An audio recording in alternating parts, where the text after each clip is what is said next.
Il-Viċi Kap Nazzjonalista David Agius ikkonferma li l-Partit Nazzjonalista ma jagħmel l-ebda distinzjoni bejn il-Gvern u l-partiti politiċi u qal li dawn huma l-istess.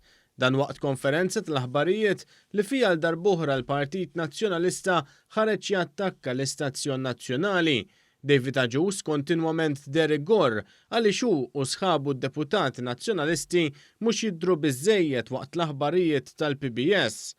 Filwaqt li saħansitra beda jqabbel il-ħinijiet li f'nofsija bulettin jidhru hu u sħabu huwa stqar li pretenda li attività politika tal-Partit Nazzjonalista tingħata l-istess prominenza daqs tħabbira ta' investiment multimiljunarju mill-privat li ser joħloq mit-impjieg.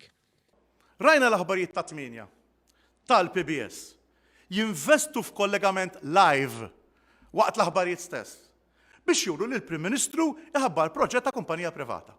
Filwaqt li f'dak l-istess aħbarijiet kien hemm f'dak il-ħin ukoll l-attività Q&A tal-kap tal-Oppożizzjoni fil-pjazzett ukoll Maltin u din tingħata l-ġenb u tiġi rapportata fil-qosor fl-aħħar tal-aħbarijiet.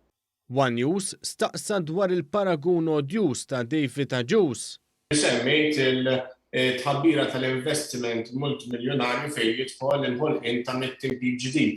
Mbagħad pretendejt li jsir kollegament ugwali minn attività politika tal-Partit Nazzjonalista. Ġifieri dawn bejniethom m'hemmx paragun, din ma kienitx attività politika tal-Partit Laburista, ma kienet tħabbira ta' investiment li jolqot il-pajjiż kollu.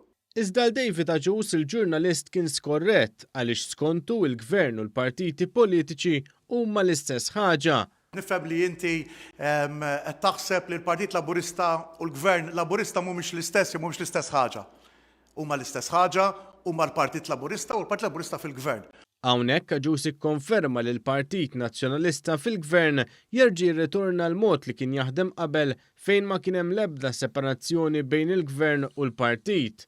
Lura fl-2011, is-Segretarju Ġenerali tal-Partit Nazzjonalista dak iż-żmien Paul Burch Olivier kien għamel użu minn dokument konfidenzjali tal-Kabinett waqt programm fuq l-Istazzjon Nazzjonali. Dan tal-aħħar li llum ġmielu jidher iċabċab xi protesta dak iż-żmien kien iddefenda lilu nnifsu billi jgħid li l-Prim Ministru Lorenz Gonzi kien awtorizzah li jagħmel dan għalkemm in-natura tad-dokument bħalma hu tal-Kabinett kienet waħda privata u konfidenzjali u mhux li tispiċċa f'idejn Segretarju Ġenerali ta' partit politiku.